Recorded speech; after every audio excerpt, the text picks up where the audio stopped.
In early 1943, the humid, suffocating air over New Guinea revealed a truth that no Lockheed engineer in Burbank had anticipated.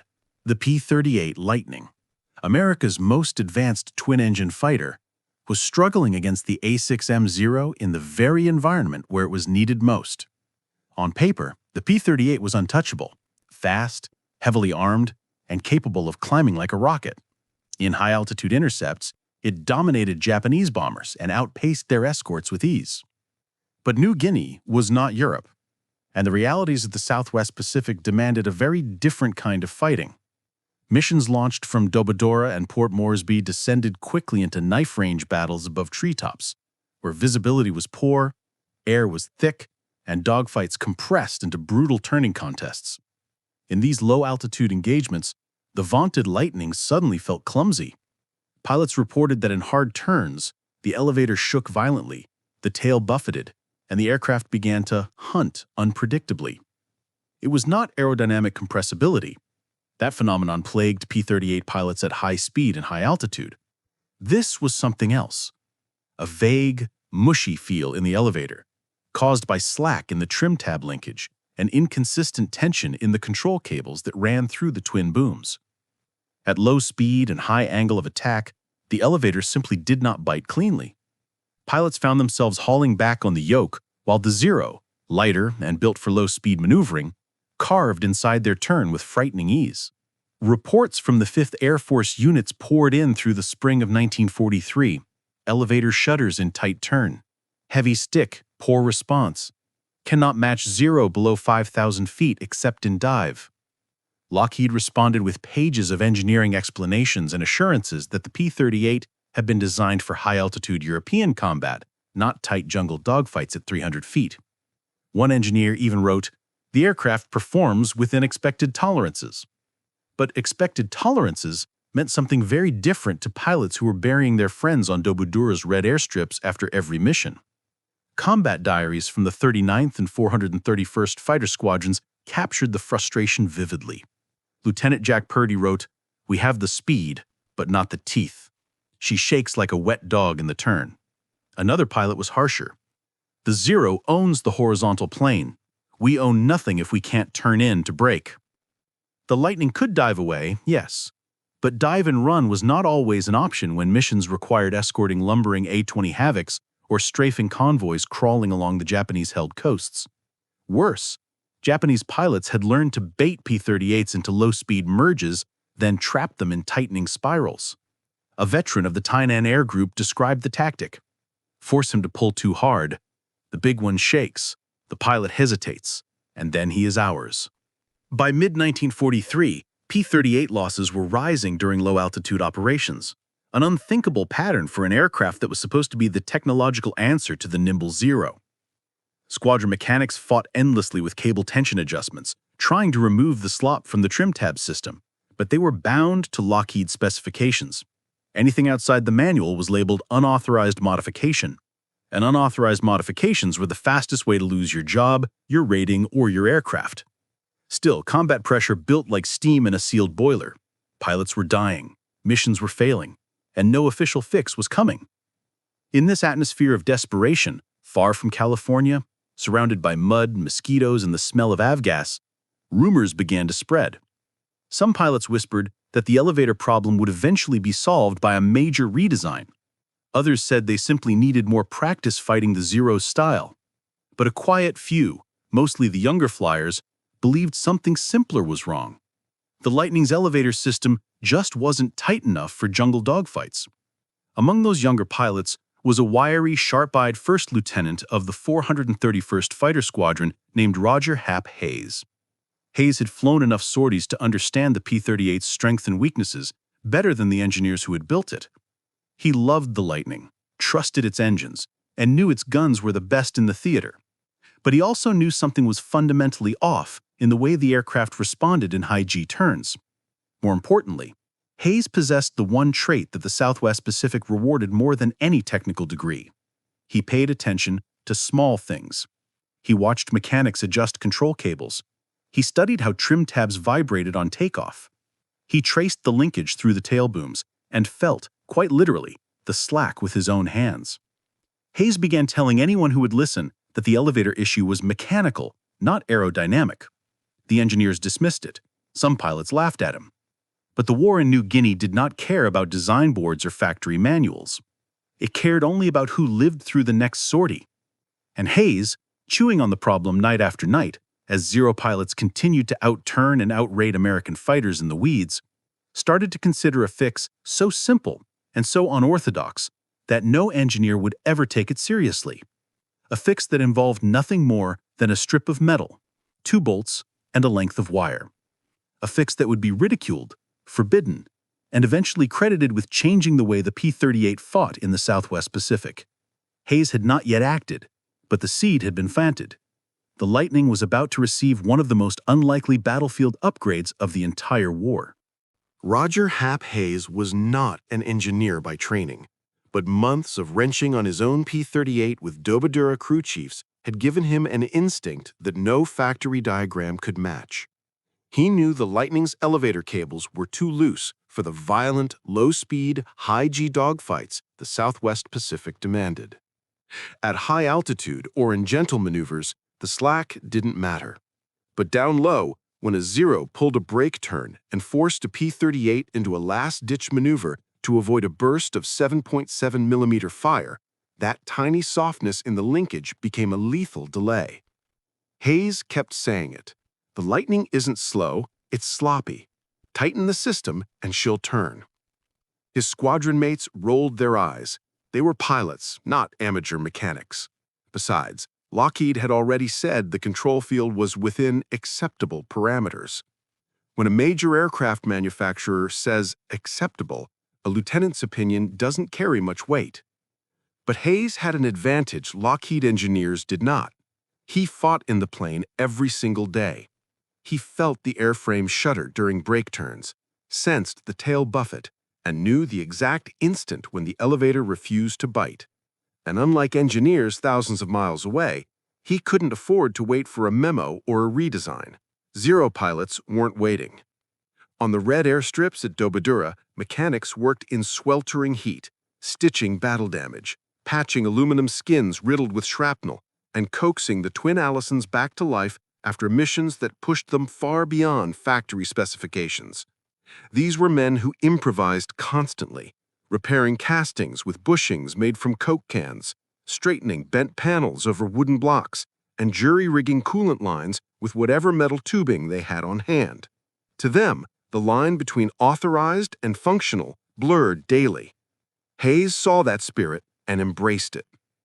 One evening, while examining the elevator trim tab linkage with a crusty veteran crew chief named Staff Sergeant Leo Merritt, Hayes finally said the thing he'd been sitting on for weeks. What if we just take the slack out? Not according to the manual, according to reality. Merritt stared at the lieutenant as if he'd lost his mind, then slowly nodded. He'd felt the same looseness. He knew the cable tension specs from Lockheed were written for European intercept fighting, not jungle knife fights. We stiffen that system and the tail stays honest, but command is not going to like it. Hayes grinned. Then command won't know. The idea was brutally simple. Use a length of locking wire and a small metal brace to increase tension on the trim tab linkage, effectively eliminating the slack that caused the elevator to flutter in high G turns. It was small, almost laughably so, something that looked more like a farm boy fix on a tractor than a modification to one of the most advanced fighters in the U.S. arsenal. But function mattered more than appearance. Under cover of dusk, Hayes and Merritt worked with pliers, scraps of metal, and a toolkit worn from months of combat maintenance. They reinforced the linkage, tightened the run of cable, and secured the assembly with locking wire wound tighter than any factory spec called for. The next morning, Hayes ran ground tests. As he moved the controls, he felt an immediate difference. The elevator's response was crisp, snapping to input instead of drifting. The trim tab no longer wobbled. There was no vibration along the yoke. "Feels like she's been awake this whole time and just needed coffee," Hayes joked. When other pilots asked what he had done, he answered honestly, "A stupid little wire fix." They laughed. One lieutenant called it bush mechanics. Another said, "You'll rip your tail off." A third muttered that Lockheed would court-martial them all for defacing a perfectly good airplane. But Hayes didn't argue. He simply strapped in and took off. Up in the morning haze, he tested the Lightning with a series of high G turns, then a sequence of yo-yo maneuvers, then a few aggressive brake turns at low altitude. No flutter, no buffet, no dead zone on the elevator. It was the tightest, cleanest control response he had ever felt in a P-38. He landed with a grin that his crew chief instantly recognized. The fix wasn't superstition, it wasn't theory, it worked. But unofficial modifications came with risk. When word reached Lockheed technicians attached to 5th Air Force that Hayes had altered the control system, they immediately filed a report labeling the change non-standard and not approved for field use. One engineer bluntly wrote, "This alteration is unsafe and should be removed." To which Merritt muttered, "Tell that to the Zero pilots trying to turn inside us." For a few days, the squadron joked about Hayes's illegal wire job, and even Hayes himself accepted the command would probably shut it down. Then came the mission that would change everything. A large Japanese formation was spotted moving to intercept Allied bombers near Arawe. The 431st Fighter Squadron launched. Hayes strapped into his modified P-38, not knowing he was about to prove conclusively and violently that a strip of wire could succeed where an entire engineering team had failed. Within hours, the myth of the stupid wire fix would go up in flames, and the P-38's reputation in the Southwest Pacific would never be the same. The morning haze over Arawe was already breaking when the 431st Fighter Squadron crossed the coastline, sunlight glinting off the twin booms of their P-38 Lightnings. Below them, the sea was flat, calm, deceptively peaceful. An illusion shattered the moment radio chatter crackled through the headsets. "Bandits, 3 o'clock low, Zeke's coming up fast." The Japanese formation had been hunting the B-25 Mitchells that trailed miles behind the escort. Now the Zero pilots saw an opening. Isolate the escorts, drag them down, force a close-in turning fight. It was the same tactic that had cost P-38 pilots their lives for months. And among the Lightnings in the escort screen was the one aircraft most Zero pilots feared least, a twin-engine, heavy American fighter that supposedly couldn't turn worth a damn at low altitude. But they did not know that Hayes's Lightning was not quite standard anymore. The moment the Zeros swung upward, Hayes pushed the throttles forward and rolled to intercept. His squadron mates tightened formation, preparing for the usual dance of dive and zoom tactics. But the Japanese pilots refused to give them altitude. They pulled the Americans into the weeds, dragging the dogfight into the treetop realm where the Zero reigned supreme. The first merge was a blur of silver and gray. Hayes sliced across a rising Zero's nose and immediately yanked into a hard left brake, a maneuver that would normally have caused the elevator to shudder violently. But today, there was no shudder, no flutter, no lag.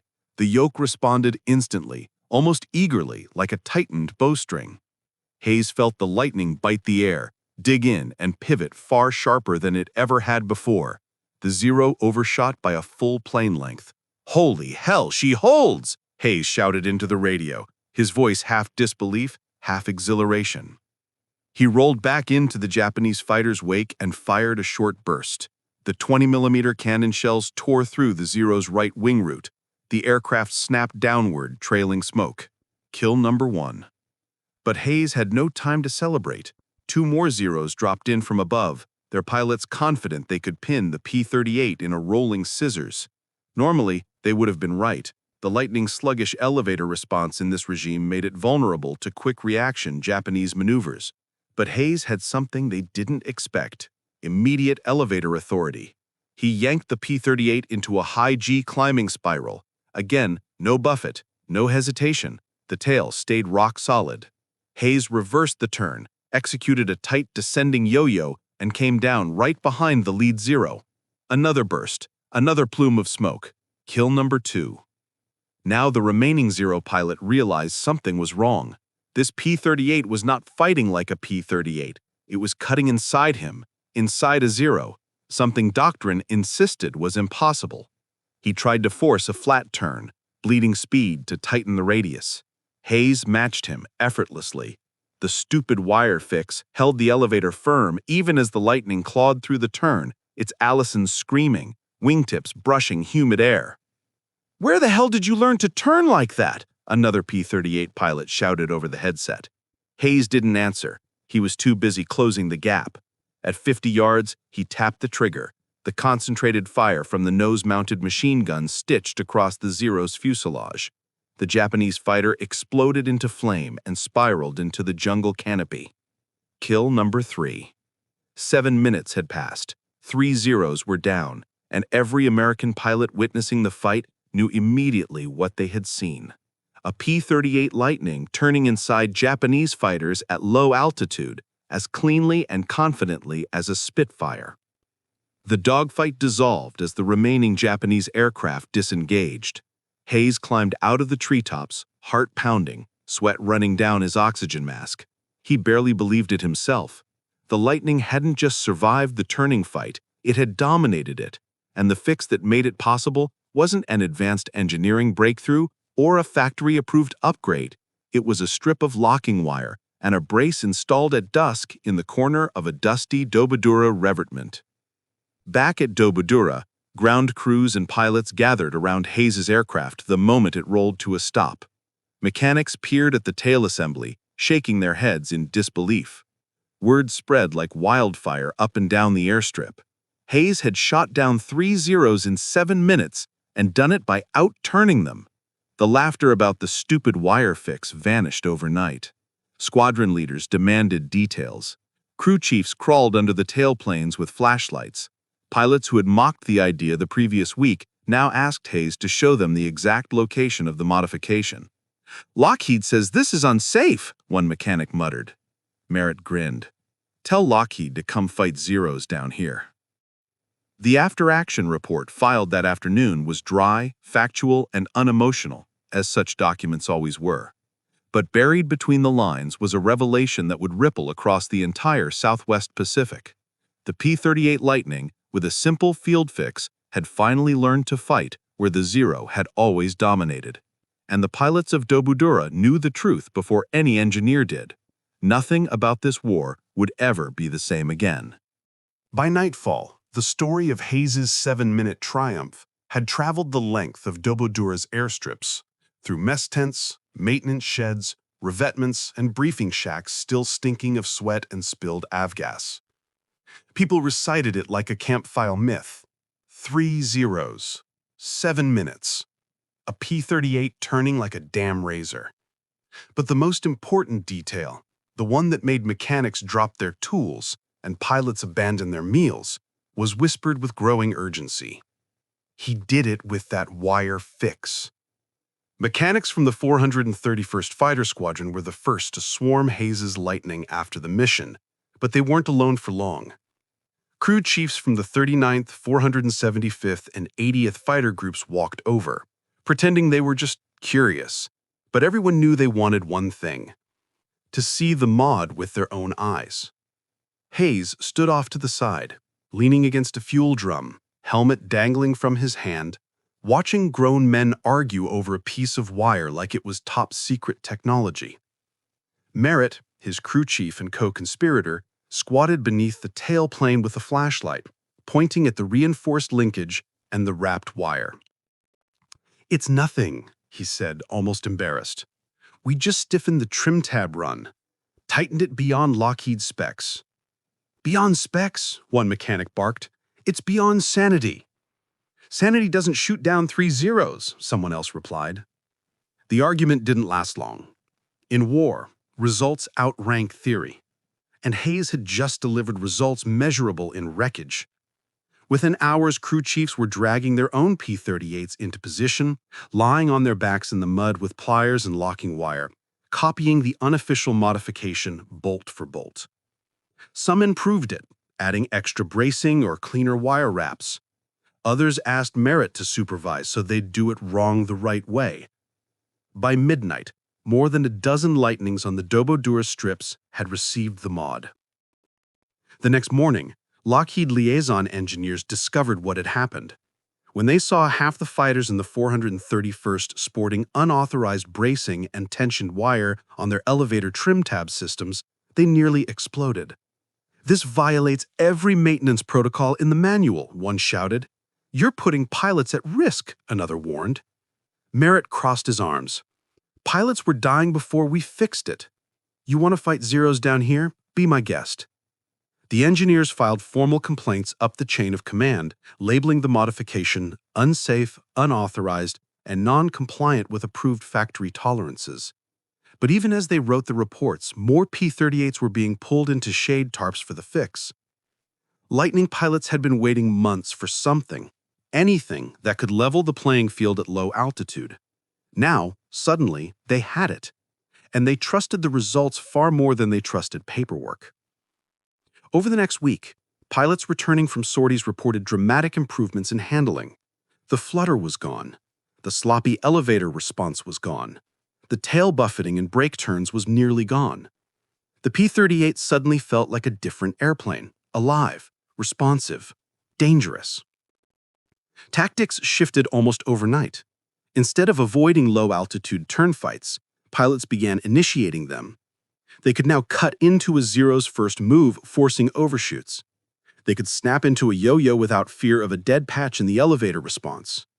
For the first time in the Southwest Pacific, P-38 pilots fought Zeros in horizontal maneuvering without resigning themselves to being outturned. Combat reports reflected the change. Kill-to-loss ratios climbed. Pilots who previously survived by diving away now found themselves in positions to counterattack. Aces like Jay Robbins, Tommy Lynch, and Gerald Johnson heard whispers of the modification and sent messages through squadron channels requesting details. Even the 475th Fighter Group, home of Richard Bong and Tommy McGuire, the two highest-scoring aces in American history, began incorporating versions of the fix in late 1943. Somewhere deep inside the 5th Air Force Command, officers realized they were watching something unique. A field-borne improvement that had emerged not from a laboratory, not from a wind tunnel test, not from a design board in California, but from a muddy maintenance revetment on the edge of a swamp in Papua. And unlike many unauthorized fixes that introduced new problems, this one was producing results with mathematical consistency. Pilots were coming home more often. Zeros were not. Lockheed sent additional warnings insisting that the mod put undue stress on the control system, but it was too late. The battlefield had voted. No amount of paperwork could stop a modification that saved pilots' lives.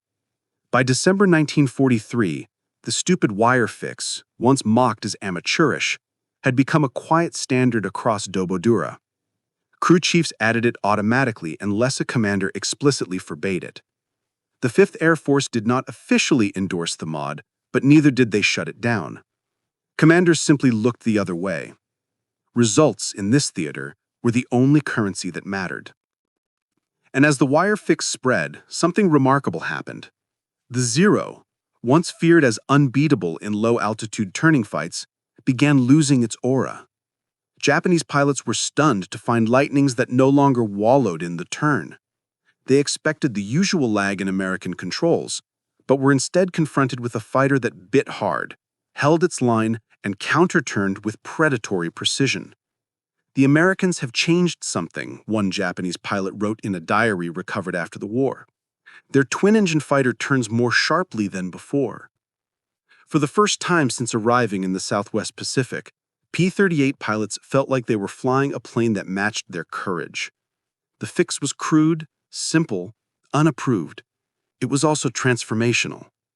WWII had rewritten the Lightning, not with a factory redesign, but with pliers, sweat, and a strip of wire. By early 1944, the P-38 Lightning flying from WWII, Nadzab, and Finschhafen bore little resemblance, in feel if not in form, to the aircraft Lockheed had shipped out of California. The Lightning had not been redesigned, re-engineered, or refitted in any official way. Instead, it had been rewired from the field up, one improvised brace, one tightened cable, one roll of locking wire at a time.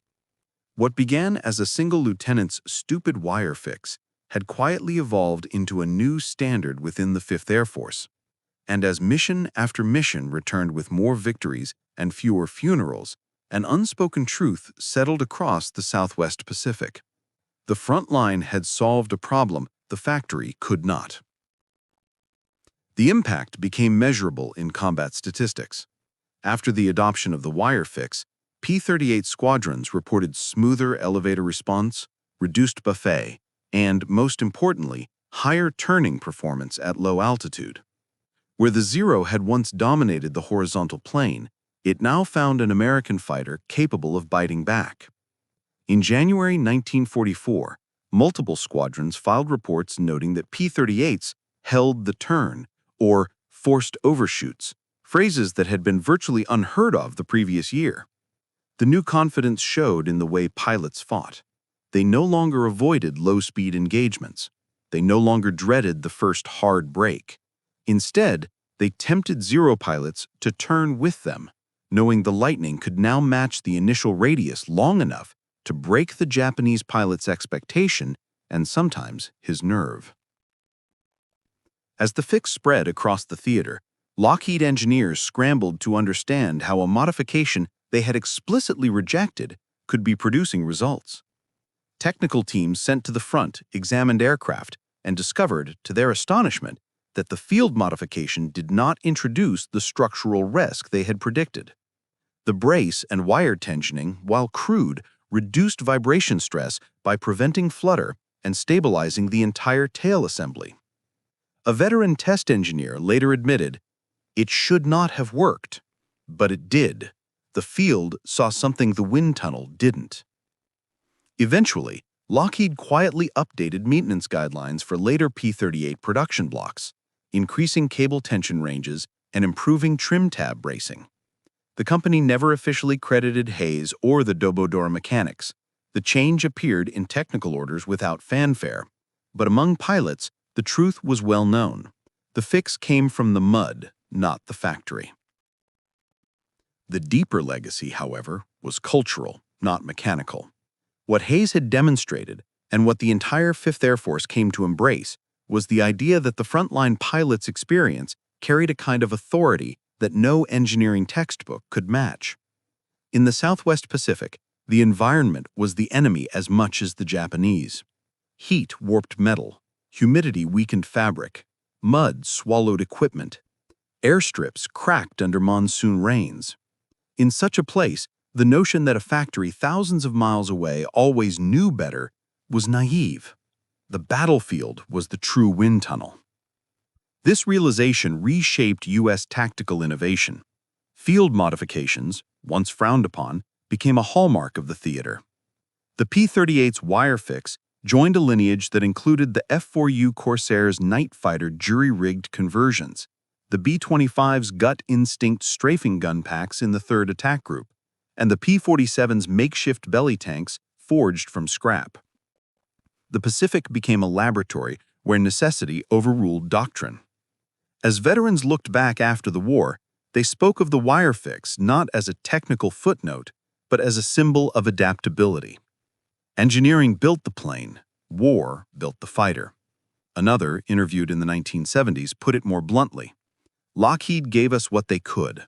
We gave it teeth. Even Japanese accounts acknowledged the change. Diaries recovered from Rabaul and WWII described encounters with P-38s that turned more sharply than before and no longer lost stability in brake turns. Zero pilots who had once relied on predictable American weaknesses now found themselves in mortal danger when those weaknesses disappeared. But the most enduring testament came from the pilots who survived because of it. Many credited Hayes directly, calling him the man who tightened the lightning. His name circulated quietly among squadrons, a reminder that innovation often comes not from committees, but from individuals who refuse to accept deadly limitations. Hayes himself never sought recognition. In post-war interviews, he shrugged off praise, saying only, "We were tired of dying in turns." But his modification had saved lives, dozens, perhaps hundreds, by giving P-38 pilots the stability they needed to fight on equal footing with Japan's finest.